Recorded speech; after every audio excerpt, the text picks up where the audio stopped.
शिक्षा ऐसा धन है जिसे कभी कोई आपसे लूट नहीं सकता, लेकिन हाँ, इसे दान जरूर दिया जा सकता है।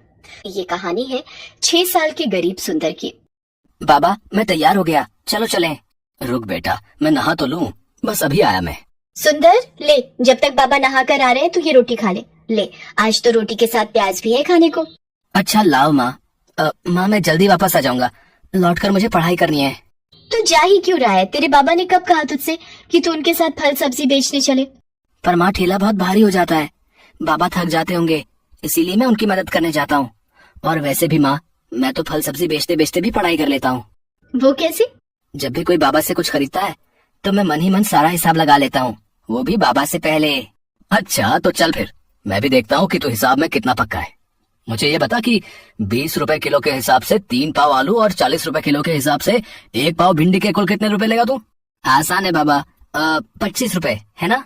अरे वाह, अच्छा अगर उसी ग्राहक ने आधा दर्जन केले भी ले लिए तो कितने पैसे लेगा? केले हैं 60 रुपए दर्जन, इसका मतलब 30 और 25 पूरे 55 रुपए लूंगा बाबा, वो भी गिन के। 6 साल की उम्र में सुंदर का दिमाग वाकई बहुत तेज चलता था। किशन दास उसे देखकर मुस्कुराने लगा, जबकि रामकली अभी तक हिसाब ही जोड़ रही थी। किशन दास जानता था कि सुंदर को पढ़ने का बहुत शौक था, लेकिन वो मजबूर था। सारा दिन मेहनत करके भी वो बस खाने लायक पैसे ही कमा पाता था। फिर उसी शाम, बहुत भूख लगी है यार, चलना कुछ खाते हैं। मीटिंग बस 10-15 मिनट में शुरू हो जाएगी, इतनी जल्दी कहाँ जा पाएंगे और क्या खा पाएंगे यार। रोहन और विनोद एक मल्टीनेशनल कंपनी में काम करते थे। वो अमूमन चाय नाश्ते के लिए ऑफिस से बाहर आते थे। उन्हें देखकर किशन दास को बहुत अच्छा लगता था और वो हमेशा यही सोचता था कि काश उसका बेटा सुंदर भी एक दिन उनके जैसा ही बड़ा आदमी बने। उस दिन भी यही हुआ। तभी विनोद ने किशन दास का कंधा हिलाकर उससे कहा, अरे भैया, कहाँ खोए हो? केले खिला दो यार, बहुत भूख लगी है। हाँ बाबूजी, ये लीजिए। बाबूजी, आपसे कुछ पूछूं? आप बुरा तो नहीं मानेंगे? हाँ पूछो पूछो। बाबूजी, मेरा बेटा सुंदर, उसे पढ़ने का बहुत शौक है, पर उसे अच्छे स्कूल में पढ़ाने के पैसे नहीं है मेरे पास। अच्छा तो कुछ मदद चाहिए? नहीं बाबूजी, मुझे पैसे नहीं चाहिए, मुझे तो बस कोई रास्ता दिखा दीजिए जिससे मैं अपने सुंदर को आगे तक पढ़ा सकूं। तुमने राइट टू एजुकेशन का नाम नहीं सुना क्या? क्या है ये? सरकार गरीबों के बच्चों के लिए हर स्कूल में 25% सीटें आरक्षित रखती है, जिसके तहत गरीब बच्चे वहाँ पढ़ सकते हैं और उनकी फीस सरकार भरती है। विनोद और रोहन की बात सुनकर किशन दास में उम्मीद जगी और फिर किस्मत ने भी सुंदर का साथ दिया। शहर के एक बड़े स्कूल में आरटीआई के तहत सुंदर का एडमिशन हो गया। स्कूल का पहला दिन था और सुंदर बहुत ही खुश था। बाबा, मैं कैसा लग रहा हूँ? बिल्कुल राजा बाबू लग रहा है मेरा बेटा। बाबा देखना, अब मैं खूब पढ़ाई करूंगा और एक दिन बहुत बड़ा आदमी बनकर दिखाऊंगा। जिस स्कूल में सुंदर को सीट मिली थी वहाँ शहर के सबसे अमीर घरों के बच्चे पढ़ते थे। इन्हीं में से एक था विकी, जो नामी सेठ सूरजमल का बेटा था। अमीरी के घमंड में चूर विकी हर वक्त बस अपने पैसों की धौंस दिखाता रहता था और अब सुंदर उसका नया शिकार बनने वाला था। अरे वाह, ये क्लास तो कितनी अच्छी है। हाँ टीचर, देख ले, आंखें फाड़ के देख ले, क्योंकि इससे पहले ना तो तूने कभी ऐसा स्कूल देखा होगा और ना ही ऐसी क्लास। मेरा नाम फटीचर नहीं है, सुंदर है। सुंदर? इसका नाम तो देखो। सुंदर नहीं, तेरा नाम तो बंदर होना चाहिए। विकी की बात सुनकर सारे बच्चे सुंदर पर हंसने लगे और सुंदर की आंखों से आंसू गिरने लगे। लेकिन सुंदर जानता था कि उसे इन बातों पर नहीं बल्कि सिर्फ पढ़ाई पर ही ध्यान देना है। वो चुपचाप जाकर अपनी सीट पर बैठ गया। फिर कुछ देर बाद, good morning class, today we have 3 new students with us, please welcome them. बेटा अपना नाम बताओ। मास्टरनी जी, मेरा नाम सुंदर है। लो, ये बंदर मिस को मास्टरनी बता रहा है। ये सरकार भी ना अच्छे खासे कॉन्वेंट स्कूल को सरकारी स्कूल बनाकर छोड़ेगी। Vicky, mind your language. Sorry miss. सुंदर, बेटा मुझे मिस या फिर मैम कहो, okay? Okay miss, I will. Very good. तो ऐसा रहा सुंदर के स्कूल का पहला दिन। फिर घर आने के बाद, सुंदर कैसा है तेरा स्कूल? माँ बाबा बस पूछो मत, इतना बड़ा स्कूल, इतना बड़ा मैदान, इतना साफ कि क्या कहूँ, इतने सारे झूले और बहुत अच्छी मास्टरनी, मेरा मतलब है कि मिस। और तूने पढ़ाई की या फिर बस स्कूल ही नहीं हारता रहा? आज पढ़ाई कम हुई माँ, आज शनिवार था ना, तो एक मैडम ने नाचना सिखाया, फिर हम लोग स्कूल के मैदान में खेले भी। सुंदर क्लास में हुई घटना को छुपा गया। किशन दास की आंखों में सुंदर के सुनहरे भविष्य के सपने तैर रहे थे, जिन्हें पूरा करने के लिए सुंदर भी पूरी मेहनत और लगन से पढ़ाई कर रहा था। जबकि बदमाश और घमंडी विकी स्कूल में हर वक्त उसका मजाक बनाता रहता था। लेकिन सुंदर उससे कभी नहीं लड़ा, ऐसे ही वक्त गुजरता गया और एग्जाम्स आ गए। सुंदर दिन रात बस पढ़ाई में ही जुटा रहा और आखिरकार वो पूरी क्लास में फर्स्ट आया। दूसरी तरफ विकी को स्कूल के अलावा उसके घर पर उसे अलग से पढ़ाने के लिए ट्यूशन टीचर भी आते थे। इसके बावजूद उसका रिजल्ट बहुत अच्छा नहीं था। स्कूल में हर कोई सुंदर की तारीफ करने लगा। ये देखकर विकी सुंदर से और भी चिढ़ने लगा, लेकिन उसने मन लगाकर पढ़ाई करने के बारे में कभी नहीं सोचा। ऐसे ही और कई साल गुजर गए। सुंदर और विकी दोनों ने 10वीं क्लास की परीक्षाएं दी थी और अब उनकी पहली बोर्ड परीक्षा का रिजल्ट आने वाला था। माँ, मैं राम के घर जा रहा हूँ। उसके घर में कंप्यूटर और इंटरनेट दोनों है, तो वहीं अपना रिजल्ट देख लूंगा। ठीक है बेटा, भगवान करे तेरा रिजल्ट बहुत अच्छा। 10वीं की परीक्षाओं में सुंदर ने न सिर्फ अपनी क्लास में बल्कि पूरे जिले में टॉप किया। सुंदर के लिए हर कोई खुश था सिवाय विकी के, क्योंकि इस बार भी उसके नंबर बहुत अच्छे नहीं थे। सुंदर को लगातार मिल रही कामयाबी से विकी के मन में सुंदर के साथ साथ सभी गरीबों को लेकर गुस्सा बढ़ता चला गया। फिर कुछ और साल बीते। विकी और सुंदर दोनों ही अब यूपीएससी की तैयारी कर रहे थे। दोनों ने लिखित परीक्षा पास कर ली थी और अब बारी थी फाइनल इंटरव्यू की। दोनों का इंटरव्यू एक ही जगह पर था, तो विकी को देखकर सुंदर ने उससे कहा, ऑल द बेस्ट विकी। ऐसा है बेटा, तो ये सब नाटक मेरे साथ तो कर मत। आज तक तो छोटे मोटे एग्जाम में टॉप करके अपने आप को तोप समझ रहा था ना। अब देख, ये है असली चैलेंज। अब देखते हैं कौन कितने पानी में है। सुंदर ने फिर विकी को कोई उल्टा जवाब नहीं दिया और इंटरव्यू के लिए अपनी बारी का इंतजार करने लगा। कुछ ही देर में विकी को इंटरव्यू के लिए बुलाया गया। फिर इंटरव्यू हॉल में, well mister Vicky, tell me, अगर आप यहाँ के डिस्ट्रिक्ट मजिस्ट्रेट बन जाते हैं तो आप सबसे पहले क्या काम करोगे? सर, सबसे पहले तो मैं ये राइट टू एजुकेशन का ड्रामा बंद करूंगा। क्या कहा? ड्रामा? अच्छा, वैसे आप ऐसा क्यों करेंगे? अरे सर, हमारे पेरेंट्स लाखों रुपए खर्च करके जिस स्कूल में हमें पढ़ाते हैं, वहाँ ये गरीब और चीप सोसाइटी के लोग हमारी बराबरी करने लगते हैं। बिलीव मी, इससे पूरा माहौल खराब हो जाता है। सरकार ने उन लोगों के लिए सरकारी स्कूल खोले तो हैं, तो उन्हें वहीं तक सीमित रहना चाहिए, मुझे ऐसा लगता है। ओके, इसके अलावा? इसके अलावा मैं एक काम और करूंगा। ये जितने फालतू लोग अपने ठेले लेकर बेवजह रोड को घेरे खड़े रहते हैं, मैं उनका भी इंतजाम करूंगा। असल में रोड पर इन्हीं की वजह से ट्रैफिक जाम होता है। ओके मिस्टर विकी, अब आप जा सकते हैं। Thank you sir. One more thing sir, I want to say. Yes sir, मेरे डैड यहाँ के जाने माने बिजनेसमैन हैं। ये देखिए, ये रहा उनका कार्ड। इसका मैं क्या करूं? क्या कहना चाहते हो? खुलकर कहो। I want to say that I know how to manage man power and deal with that bloody workers, so I think I am the best option for. Okay, you can leave now. Vicky को इस बात का एहसास तक नहीं था कि interview के दौरान उसके हर शब्द से सिर्फ उसका घमंड ही झलक रहा था। अगली बारी सुंदर की थी। इंटरव्यूअर ने उससे भी वही सवाल पूछा जो विक्की से पूछा था। सर, अगर मुझे ये सौभाग्य मिलता है तो मैं सबसे पहले ये कोशिश करूंगा कि राइट टू एजुकेशन के तहत कुछ और सीट्स बढ़ा सकूं। क्यों? इससे क्या होगा? सर, इसी कोटे की वजह से आज एक गरीब का बेटा इस लायक हुआ है कि आपके सामने बैठ सके। मैं बस यही चाहता हूँ कि मेरी तरह हर किसी को ये मौका मिलना चाहिए। ओके, और एक बात और बताइए, ये रोड पर ट्रैफिक जाम और ये स्ट्रीट वेंडर्स को कैसे डील करेंगे? सर, मैं कोशिश करूंगा कि सभी वेंडर्स के लिए किसी सरकारी जगह का इंतजाम कर सकूं, जहां वो अपना सामान आराम से बेच सकें। अच्छा, तो आप सरकारी जमीन मुफ्त में बांटोगे?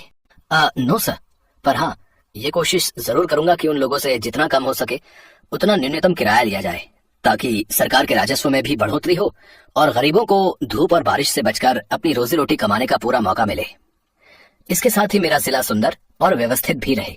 सुंदर और विक्की की सोच का यही अंतर आखिरकार उस कामयाबी की नींव बना जो इस इंटरव्यू के बाद सुंदर को मिली। विक्की एक बार फिर सुंदर से हार गया, लेकिन इस बार कुछ तो था जो बदल गया था। विक्की के पास खुद पर घमंड करने की अब कोई वजह नहीं थी।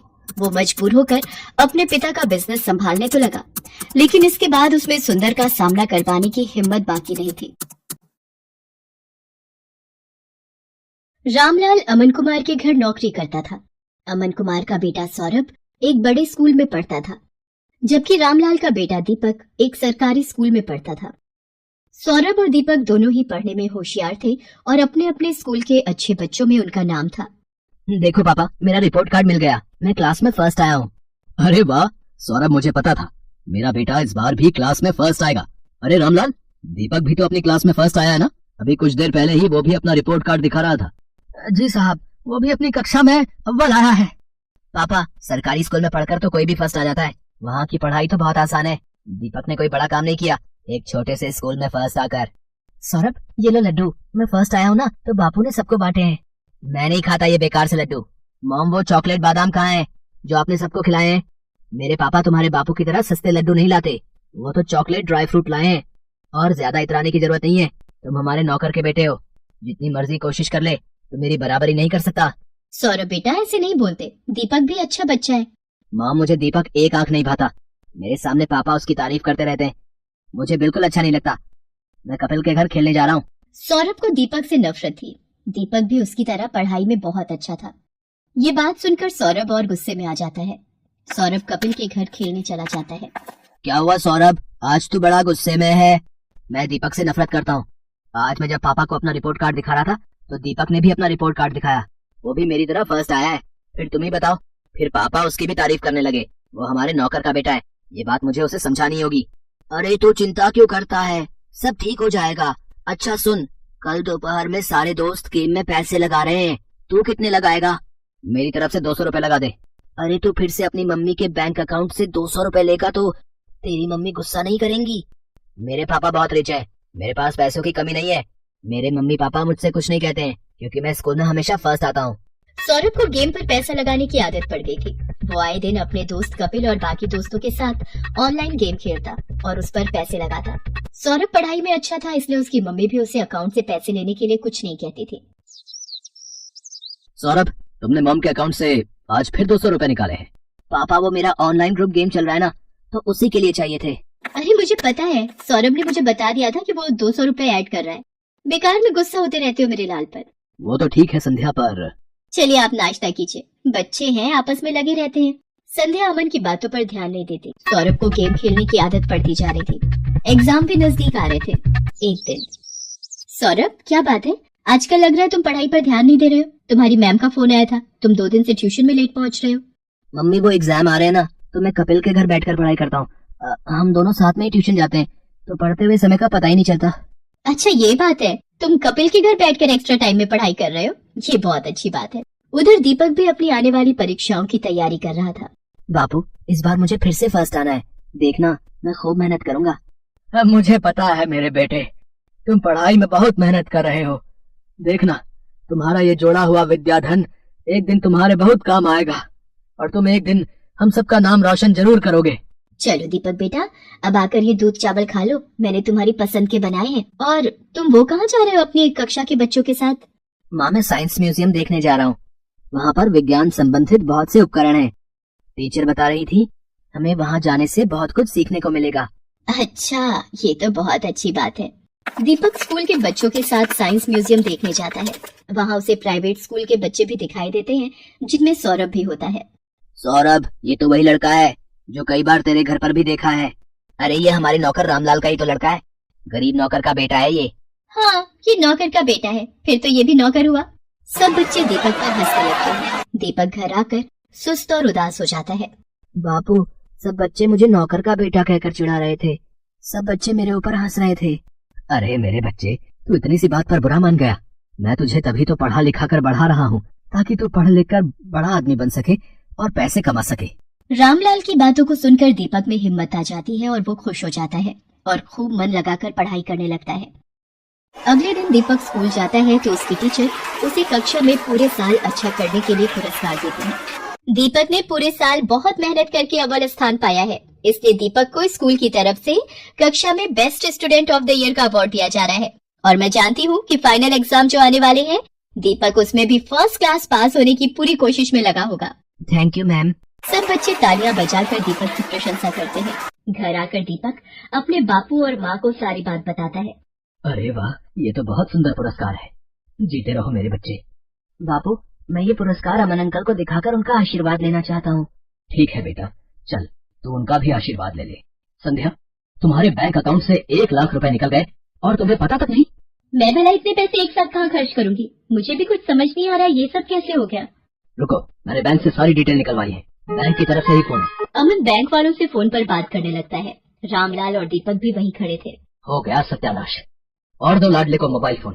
तुम्हारे बेटे ने बेवकूफी में 1 लाख रुपए न जाने किसी ऑनलाइन गेम में लगा दिए। अब भुगतो। और है कहाँ ये सौरभ? वो तो अपने दोस्त कपिल के साथ ट्यूशन गया है। मेरे फोन पर सौरभ के ट्यूशन से फोन। जी, मैं सौरभ की मम्मी बोल रही हूँ। क्या सौरभ ट्यूशन नहीं आ रहा? पर जी ठीक है, सौरभ पिछले 1 हफ्ते से ट्यूशन नहीं जा रहा। तभी सौरभ आ जाता है। क्यों सौरभ, ट्यूशन से आ गए? जी पापा। अब तुम झूठ भी बोलने लगे हो। तुमने 1 लाख रुपए किसी ऑनलाइन गेम में लगा दिए और 1 हफ्ते से ट्यूशन भी नहीं जा रहे हो। 2 दिन बाद तुम्हारे फाइनल पेपर हैं। Papa mummy, I am sorry, मैं कपिल के बहकावे में आ गया था और उसी की वजह से आज मैं स्कूल टेस्ट पेपर में भी पहली बार फेल हो गया। अरे रामलाल, तुम कब आए? और दीपक बेटा, ये तुम्हारे हाथ में क्या है? जी ये वो, आज मुझे स्कूल में बेस्ट स्टूडेंट का अवार्ड मिला तो आपका आशीर्वाद लेने आ गया। जीते रहो बेटा, खूब तरक्की करो। अमन दीपक को आशीर्वाद देकर चुपचाप अपने कमरे में चला जाता है। पापा क्या मैं अंदर आ सकता हूँ? मुझे अभी तुमसे कोई बात नहीं करनी सौरभ, अपने रूम में जाओ। मम्मी पापा मेरे से नाराज है, वो मेरे से बात नहीं कर रहे। सौरभ, अगर तुम्हें सच में अपनी गलती का एहसास है तो अपनी गलती को सुधारो, फिर तुम्हारे पापा का गुस्सा ठंडा हो जाएगा। मुझे पता है मम्मी, मुझे क्या करना है। सौरभ ने अब कपिल और उसके दोस्तों के साथ गेम खेलना बंद कर दिया और खूब मन लगाकर पढ़ने लगा। पर 2 दिन बाद उसका मैथ्स का पेपर था। उसने ट्यूशन की बहुत छुट्टियां ले ली थी और उसका कोर्स अभी बहुत बाकी रह गया था। मम्मी मेरा बहुत सारा सिलेबस अभी रिवीजन के लिए बाकी है, मैं कैसे कर पाऊंगा? कुछ सवाल तो मुझे समझ में नहीं आ रहे। सौरभ, तुम एक काम क्यों नहीं करते? दीपक की मैथ्स बहुत अच्छी है, उसके मार्क्स भी बहुत अच्छे आते हैं और मैंने सुना है अब तो सरकारी स्कूल की पढ़ाई भी बहुत अच्छी हो गई है और प्राइवेट स्कूल की किताबें और सरकारी स्कूल की किताबें एक जैसे कोर्स की पढ़ाई जाती हैं। मम्मी क्या दीपक मेरी मदद करेगा? मैंने हमेशा उसके साथ गलत व्यवहार किया है। कोई बात नहीं, पर अब तुम्हें अपनी गलती का एहसास है, ये बहुत बड़ी बात है। रामलाल, दीपक को जरा बुला लाओ, सौरभ को मैथ्स में उसकी सहायता चाहिए। हाँ हाँ मालकिन, मैं अभी बुला लाता हूँ। सौरभ दीपक की सहायता से मैथ्स के पेपर की तैयारी करता है और बाकी सभी विषयों में भी सौरभ अब दीपक के साथ ही पढ़ने लगा। सौरभ भी दीपक की तरह अपने स्कूल में फर्स्ट आता है। सौरभ, तुम्हारा रिजल्ट देखकर मैं आज बहुत खुश हूँ। पापा ये सब दीपक की वजह से ही हुआ है, इसने मेरी एग्जाम के दिनों में बहुत हेल्प की। थैंक यू दीपक। रामलाल, तुम्हारा बेटा दीपक बहुत होनहार है, देखना ये एक दिन जरूर बड़ा आदमी बनेगा। अमन अंकल, एक दिन मैं भी आपकी तरह ही बड़ा बिजनेसमैन बनूंगा। दीपक की बातों को सुनकर रामलाल की आंखों में खुशी के आंसू आ जाते हैं और वो दीपक को गले से लगा लेता है।